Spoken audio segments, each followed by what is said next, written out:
Hello, everybody, and welcome to Jen's Thoughtful Tuesday Turnaround. Today is going to be a quick one. It's a really busy day. I thought I was going to have a little bit more time today to be able to do a live a little bit later today, and it's not. It's going to be a recording. I have a chiropractic appointment that I can't miss today at 5:30 p.m. Pacific time. So we're going to record right now before I head to work, and I'm going to get this out really quick, and then we're going to get you on your way. So today's Thoughtful Tuesday turnaround is all about authenticity. And yesterday's Thrive and Shine HR was Catherine and I really talking about what it looks like and what it's looked like for us and what it's looked like for so many others when it comes to having a mask that we feel like we wear in the field of HR. And what does that look like to become more transparent about that mask, first and foremost, not only with ourselves, but with others. And then also, what does that look like to start to remove that mask and become more authentic? And I think so often in HR, we really struggle with this. We struggle with where we need to be wearing a mask, where we need to not reveal our true selves, and where we can feel more comfortable to do so. So over the weekend, I ended up putting a poll in the Facebook group. And just this morning, I ended up getting a response that freaking stop me in my tracks. So I want to read it to you. First, the question that I posted last weekend was, what does wearing a mask look like to you in your HR role? And here's what I heard from Sheila. And if you haven't seen the comment yet, it's in the Women of HR support group and it is so good. So here it is. Wearing a mask in HR is like building a facade of who you really are inside. When you build taller and greater walls of smiles and happiness, full of passion and determination, seeing oneself at the summit of extending unconditional employee and employer services and getting home right after a so heavy day feeling depressed, failing, feeling incomplete, feeling not appreciated or not recognized. And wake up the following day passionate again, not really giving them the hint of who one is and one is not. HR role is a tough job, and one should be sturdy and mentally ready to do great leaps of challenges. Wearing a mask to show others someone your heart may sometimes disapprove of is not being transparent or honest, but a way of self survival. Self survival, that's what I'm saying. Wow. That like hit me in my heart and my gut simultaneously. I had to take a moment and kind of sit down and was like, wow, Sheila, thank you so much for saying that so transparently and honestly. And it's so the truth that I lived for so long in terms of why I justified hiding myself from others, especially in the workplace, right? So you're kind of got this facade and you're going around, and at the end of the day, I was exhausted. This is why I drank. This is why many people have different types of things that they do. And HR is such a tough one, right? Like, how do we have that facade for so many hours and then go home, and what are we going home to? Are we feeling complete? Are we feeling recognized? Are we feeling valued already? Probably not if you're the majority of HR professionals. So whoo-wee. All right. So what I wanted to do today, we're going to kind of get this really quick and get you in and out because I got to get on my way. I put together what I describe as the top 5 ways we can become more authentic in the workplace for HR professionals. So I think, what I have really found in my trajectory within HR and just as a human being is the more that I've learned how to show up as myself, messy, uncomfortable, awkward, the more I have been willing to show up as that self, the more that I have been able to transform some of the relationships around me and also be able to transform my comfort within myself. Because now I'm just putting myself out there. Now, this is not perfect by any means. This is still a progression. This will be a lifelong progression because it took me so many years to build the programming of trying to hide and mask and all of that. So taking all that off is not an overnight thing, but it is something I'm working at every single day. And I'm proud of when I have those days where I can look back and say, you know what, you put that effort in. It may have been sloppy as hell, but you put the effort in. So here we go. Number one is transparent communication. So let me read a couple of these things to you, see how they resonate. Engage in candid dialogues with employees and with management more. Share relevant information and updates openly and encourage the same from others. I think, it becomes really difficult sometimes when we in HR are hesitant around really being open and honest about how we feel about something, what we think about something. And sometimes we do it to a fault and sometimes we hold back. And so everybody's different in different ways. But where I would encourage you to check in with yourself is where you might be having a mask put up in some way that's not allowing you to feel comfortable enough to share your truth. So, whatever that looks like, that's really where that hits. Addressing concerns directly. So, when issues arise, tackling them head on rather than avoiding or sugarcoating the situation, right? This approach builds trust and shows your commitment to your integrity. And that's another thing that I've seen over and over again. The more that I've been willing to do that, as uncomfortable as it can be, the more that I've been able to recognize within myself how it's really transforming my sense of integrity. So, pretty cool stuff. Number two, empathy and compassion. Active listening is really about taking the time to listen to people, to truly listen and lean in and hear their concerns and their feedback and their suggestions and anything else that we can learn from them and be able to help them know that their opinions are taken seriously. And that can be so tough to do too in HR because we get a lot of BS. We get a lot of BS. And so one of the things that I've really had to learn how to do more of in order to truly feel authentic in the workplace is to slow my ass down. Is to slow my ass down to really make sure I'm hearing and listening to what that other person is trying to communicate to me in a way that they walk away feeling heard, feeling seen. That's a game changer, right? That's a game changer because for me that was about, wow, what am I missing here if this individual does walk away in this way? And at the same time, we got so much shit to do. There's so much to do. How can I slow myself down enough for those moments? And I say you got to pick and choose your battles, obviously, but knowing that your end game is you're only going to really be able to build um, trust and respect and all of these things that are so truly deeply important at their core. You're only going to be able to do those things when you have those moments to slow down and to listen and lean in and learn and grow. So those are that's like there's no other way around it. And so we can have all the excuses in the world around why we don't have time, onesie twosie, but it's not going to work to try to have that excuse indefinitely. We got to find a way to come around to the opportunities where we can lean in more. All right. So being supportive, demonstrating the empathy by offering support during challenging times, such as personal crisis, professional setbacks, showing that you and the company genuinely cares.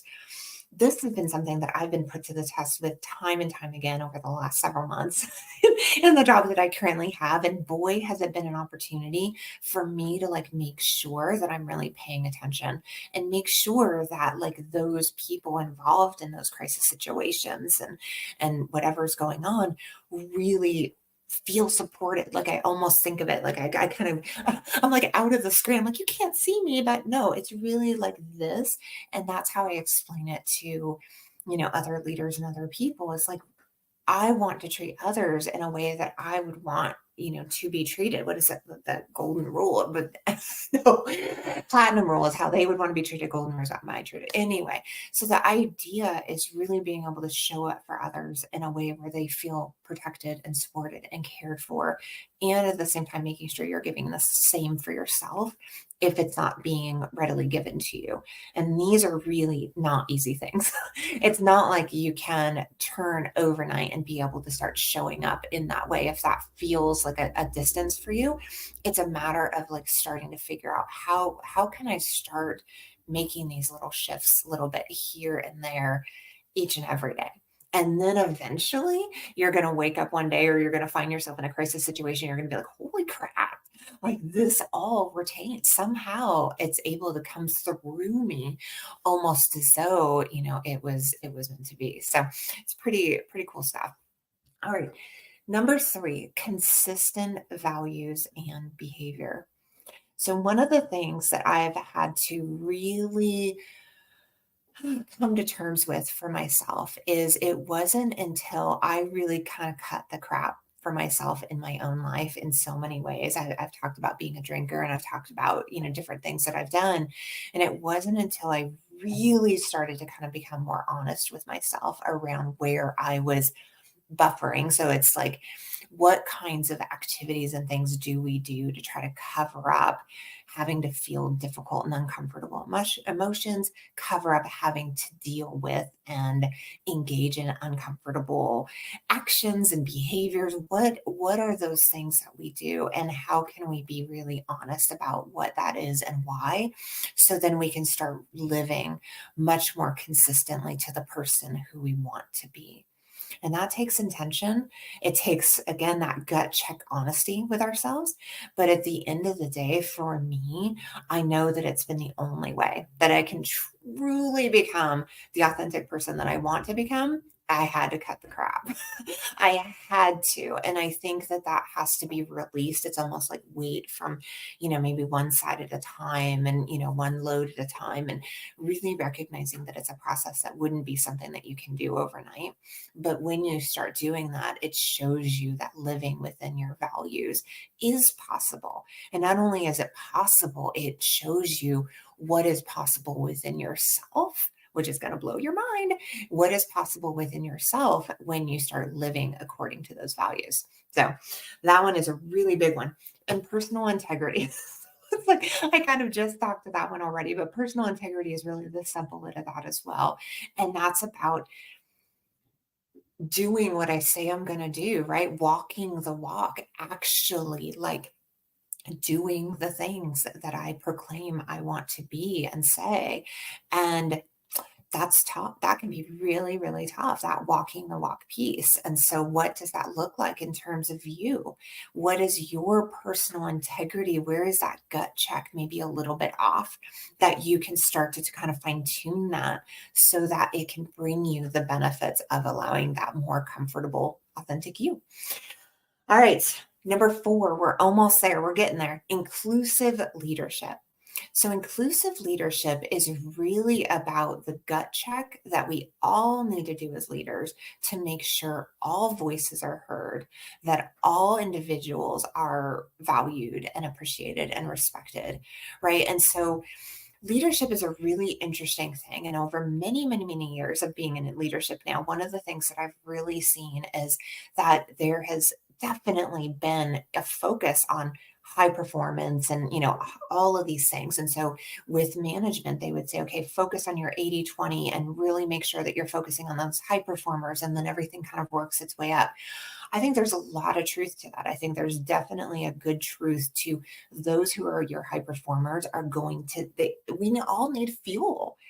Every single one of us. So your higher performers absolutely need the fuel. And if they are kind of fueling into something that's propelling, the organization in some way, you definitely want to make sure you're feeding into that.